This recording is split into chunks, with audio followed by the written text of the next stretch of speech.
আরও একবার সবাইকে ওয়েলকাম আমার চ্যানেলে। আরও একটা বিষয় সম্পর্কে আলোচনা করার জন্য আজকে ভিডিও নিয়ে এসেছি। আজকে যে বিষয়টা সম্পর্কে আলোচনা করব তোমাদের ক্লাস 12-এর তৃতীয় সেমিস্টারের, সেই বিষয়টা হচ্ছে অভিবাসন অর্থাৎ মাইগ্রেশন। তো এই অভিবাসন বা মাইগ্রেশন কি সেই সম্পর্কে একটা ধারণা দেওয়ার জন্য ভিডিওটা করা। তো এই অভিবাসনটা কি, অর্থাৎ মাইগ্রেশন যেটা বলা হচ্ছে যে একটা দেশ থেকে অন্য দেশে বা নিজের দেশের মধ্যে, অভ্যন্তরীণ দেশের মধ্যে আমার কাজের সুযোগ বা যে কোনো দারিদ্রতা বা উচ্চ মেধার জন্য বা হয়তো মজুরির জন্য, হয়তো যেখানে হয়তো স্বল্প মজুরি রয়েছে, আমি বৃহৎ মজুরির জন্য কোনো জায়গায় গিয়ে থাকবো, সেগুলোকেই কিন্তু অভিবাসন বলা হচ্ছে। তো এক কথায় এটাকে অভিবাসন বলা যেতে পারে। এই অভিবাসন সম্পর্কে আজকে আলোচনা করব। অভিবাসন লাতিন শব্দ মিগ্রার থেকে এসেছে, যার অর্থ হচ্ছে এক স্থান থেকে অন্য স্থানে গমন করা।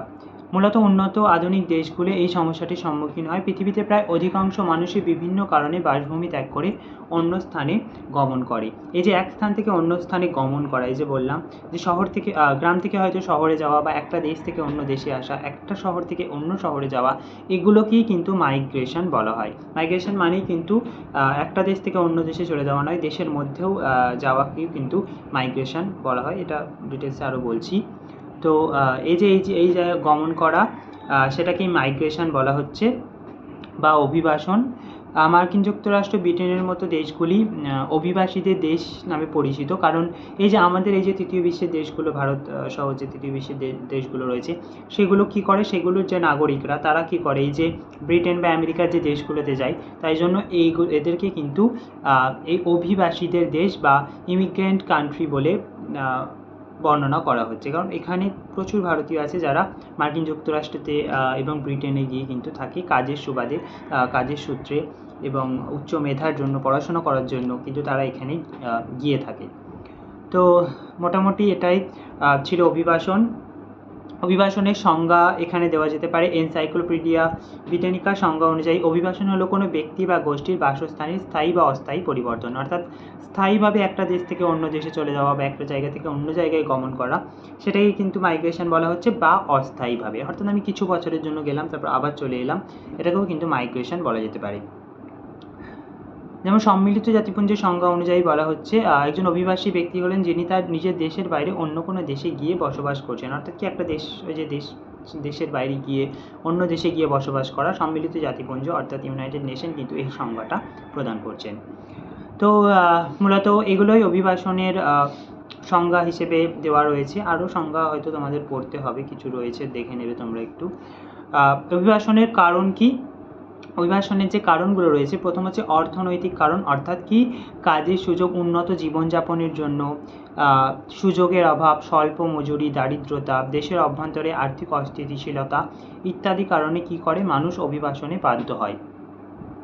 দেশের অভ্যন্তরে বিভিন্ন অঞ্চলের মধ্যে আর্থিক বৈষম্য অভ্যন্তরীণ অভিবাসনের পথে পরিচালিত করে। এক্ষেত্রে গ্রাম থেকে শহরে অভিবাসন করার তীব্র প্রবণতা লক্ষ্য করা যায়। অর্থাৎ গ্রাম থেকে যে মানুষ শহরে যায়, শহরে গিয়ে কাজের জন্য যাওয়া, সেই বিষয়টা সম্পর্কে কিন্তু এখানে বলা হচ্ছে। এছাড়াও রয়েছে সামাজিক কারণ, উন্নত শিক্ষা, উচ্চশিক্ষা লাভের জন্য, অর্থাৎ এই যে পড়াশোনা করার জন্য যেটা বলা হচ্ছে, পেশাগত সুযোগ লাভের আশায়, যে শহরে হয়তো সুযোগটা অনেক বেশি রয়েছে, সেগুলোও রয়েছে। এছাড়া পরিবেশগত কারণ রয়েছে, যেমন কি জলবায়ুর যে পরিবর্তন, ভূমিকম্প, সুনামি, বন্যা, এগুলোর ফলে কি হয়, হয়তো একটা জায়গায় প্রচণ্ডভাবে ক্ষয়ক্ষতি হয়েছে, সেখানে থাকা যাচ্ছে না, তো কি করবে মানুষ, সেই জন্য স্বেচ্ছায় সে গিয়ে অন্য জায়গায়, অন্য দেশে বা অন্য শহরে বা অন্য জায়গায় গিয়ে যে থাকা, সেটাও একটা অভিবাসনের কারণ। এছাড়াও নিরাপত্তার অভাব, অর্থাৎ যেখানে সে মানুষ থাকছে সেখানে হয়তো সন্ত্রাসী কাজকর্ম চলছে। আর সন্ত্রাসবাদ তো আমি তোমাদেরকে পড়িয়েছি। এই যে সন্ত্রাসী কাজকর্মের ফলে তারা হয়তো বিধ্বস্ত, তারা কোথায় যাবে, কী করবে, কিছু বুঝতে পারছে না, তখন কিন্তু তারা এক জায়গা থেকে অন্য জায়গায় নিজেদের জীবন বাঁচানোর জন্য হয়তো তারা ভয় পেয়ে চলে যায়, সেটাও একটা কারণ। এছাড়াও রাজনৈতিক কারণ রয়েছে। রাজনৈতিক যে হয়তো কোনো শোষণ বা এরকম কোনো ভয় ভীতির পরিবেশ সৃষ্টি হচ্ছে যখন কোনো রাজনৈতিক দলের পক্ষ থেকে, তখন হয়তো তারা ভয় পাচ্ছে, তারা সে মানুষরা হয়তো অন্য জায়গায় যাচ্ছে, তো সেগুলোও কিন্তু রয়েছে অভিবাসনের কারণ। অভিবাসনের এবার কি শ্রেণী বিভাজন রয়েছে, অর্থাৎ অভ্যন্তরীণ শ্রেণী বিভাজন এবং বাহ্যিক শ্রেণী বিভাজন, দুই ভাগে ভাগ করা যায় এই অভিবাসনকে। অভ্যন্তরীণ কি, অর্থাৎ একটা দেশের অভ্যন্তরের মধ্যে সীমাবদ্ধ। এটা তোমাদের আগে একটুখানি বললাম আমি, যে একটা দেশের একটা জায়গা থেকে একটা রাজ্য থেকে অন্য রাজ্যে যাওয়া বা একটা গ্রাম থেকে শহরে যাওয়া, একটা দেশের মধ্যে যখন এই অভিবাসনটা ঘটছে তখন তাকে অভ্যন্তরীণ অভিবাসন বলা হচ্ছে। যেমন এখানে বলা হয়েছে যে একটি পরিসংখ্যানে দেখা যায় 2009 সালে 145 মিলিয়ন মানুষ চীনের গ্রামীণ অঞ্চল ছেড়ে দ্রুত বিকশিত শহরগুলিতে চলে আসেন। চীনের যে গ্রামগুলো থেকে শহরের দিকে যে যাওয়ার প্রবণতা, এটা কিন্তু 145 মিলিয়ন মানুষ কিন্তু এই প্রবণতাটা দেখা যায় এখানে বলা হচ্ছে। এছাড়া পৃথিবীর যে বিভিন্ন উন্নয়নশীল দেশ চীন, ব্রাজিল, ইন্দোনেশিয়া এগুলোতেও কিন্তু শহরাঞ্চলে জনস্ফীতি ঘটিয়েছে। এই জায়গাগুলোর শহরে যে যাওয়ার প্রবণতা মানুষের, সেগুলো কিন্তু দেখা যাচ্ছে এখানে। এবার হাসি বাহ্যিক অভিবাসন, অর্থাৎ বাইরে, দেশের বাইরে, অর্থাৎ একটা দেশ ছেড়ে অন্য দেশে গিয়ে থাকা, সেগুলোই কিন্তু বলা হচ্ছে বাহ্যিক অভিবাসন, যেটাকে আন্তর্জাতিক অভিবাসনও বলে। অর্থাৎ একটা দেশের বাইরেই যখন চলে যায় তখন সেটা ইন্টারন্যাশনাল হয়ে যায়, জানো তোমরা, গ্লোবাল মাইগ্রেশন যেটাকে বলা হচ্ছে। যেমন এখানে বলা হচ্ছে সম্মিলিত জাতিপুঞ্জের 2010 সালে প্রকাশিত পরিসংখ্যান অনুযায়ী 214.2 মিলিয়ন মানুষ নিজের দেশ ছেড়ে উন্নত জীবন জীবিকার জন্য অন্য দেশে বাস করছেন। ইউনাইটেড নেশনের যে পরিসংখ্যান সেই অনুযায়ী কিন্তু 214 মিলিয়ন, বুঝতে পারছো, প্রায় প্রচুর মানুষ কিন্তু এক দেশ থেকে অন্য দেশে জীবিকার জন্য, কাজের সুযোগের জন্য, চাকরির জন্য, পড়াশোনার জন্য কিন্তু তারা স্বল্প মজুরির জন্য, হয়তো দারিদ্রতার জন্য কিন্তু তারা অন্য দেশে গিয়ে এই যে বসবাস করছে, সেই সংখ্যাটা কিন্তু প্রচুর।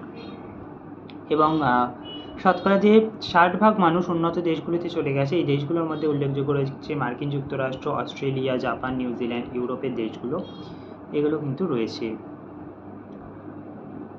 এগুলো রয়েছে এখানে। তোমাদের স্বেচ্ছাকৃত অভিবাসন আরও একটা বিষয় রয়েছে, যেটা যে স্বেচ্ছায়, অর্থাৎ একটা দেশ ছেড়ে অন্য দেশে যাওয়া, এগুলো রয়েছে। আর একটা হচ্ছে কি অনৈচ্ছিক অভিবাসন, অর্থাৎ কি ইচ্ছা নেই কিন্তু তাও এই যে অত্যাচার, সন্ত্রাসবাদী কাজকর্মের, সন্ত্রাসবাদী গোষ্ঠীদের অত্যাচার বা একটা রাষ্ট্রের যে সরকার তাদের অত্যাচারে কিন্তু একটা দেশ থেকে অন্য দেশে গিয়ে মানুষ কিন্তু থাকে, সেটাকে কিন্তু অনৈচ্ছিক অভিবাসন বলা যেতে পারে। এটা অভিবাসনের কিন্তু বিভিন্ন ভাগ রয়েছে, স্বেচ্ছাকৃত অভিবাসন এবং অনৈচ্ছিক অভিবাসন। শ্রম অভিবাসন রয়েছে, অর্থাৎ কাজের সূত্রে, কাজের জন্য যে যাওয়া, সেগুলো রয়েছে এখানে। অভিবাসনের প্রভাব এখানে এবার বলা যেতে পারে যে অভিবাসনের ভালো দিক কি, অভিবাসনের ফলে এই যে উচ্চ মেধার সুযোগ মানুষ পাচ্ছে, অর্থাৎ শহরে গিয়ে বা অন্য দেশে গিয়ে যে পড়াশোনা করার যে সুযোগ, সেটা কিন্তু যে উন্নত দেশগুলোতে কি রয়েছে, টেকনোলজি অনেক উন্নত রয়েছে, পড়াশোনার ক্ষেত্রে তারা সায়েন্টিফিক্যালি অনেক উন্নত রয়েছে, তো সেখানে গিয়ে সুযোগ পেলে মানুষ নিজেদেরকে ডেভেলপ করতে পারছে পড়াশোনার মাধ্যমে। সেটা একটা যেমন ভালো দিক রয়েছে, তেমন আর একটা খারাপ দিক কি, যে ওই দেশগুলোতে যাওয়ার ফলে কি হচ্ছে, যে সেখানকার জনসংখ্যাগুলো কিন্তু বৃদ্ধি পেয়ে যাচ্ছে, এবং এই যে দরিদ্র যে দেশগুলো রয়েছে তাদের কি হচ্ছে, তাদের দরিদ্র দেশগুলোর মধ্যে কি হচ্ছে, দারিদ্রতা আরও বৃদ্ধি পাচ্ছে। অর্থাৎ এখানে তো সুযোগটা পাচ্ছে না, বা এখানে তো কিছু লাভ হচ্ছে না, উন্নয়ন হচ্ছে না, উন্নয়নটা চলে যাচ্ছে অন্য জায়গায়। তো এইভাবে এছাড়াও সাংস্কৃতিক অবক্ষয় রয়েছে, যে একটা দেশের মানুষ যে অন্য দেশে গিয়ে যখন থাকবে, সেই দেশের যে কালচার বা সেই দেশের যে সংস্কৃতি, তার সাথে তাকে মানিয়ে নিতে গিয়ে একটু প্রবলেম হবে, এবং সেখানকার সংস্কৃতির মধ্যে কিন্তু সে যদি প্রবেশ করে তাহলে কিন্তু তার বিভিন্ন সমস্যা দেখা যাবে।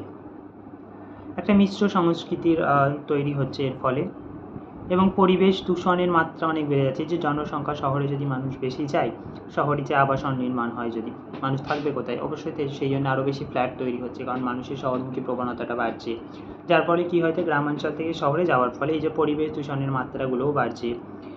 তো এগুলো মোটামুটি অভিবাসনের কিছু কিছু খারাপ দিক রয়েছে, কিছু কিছু ভালো দিক রয়েছে।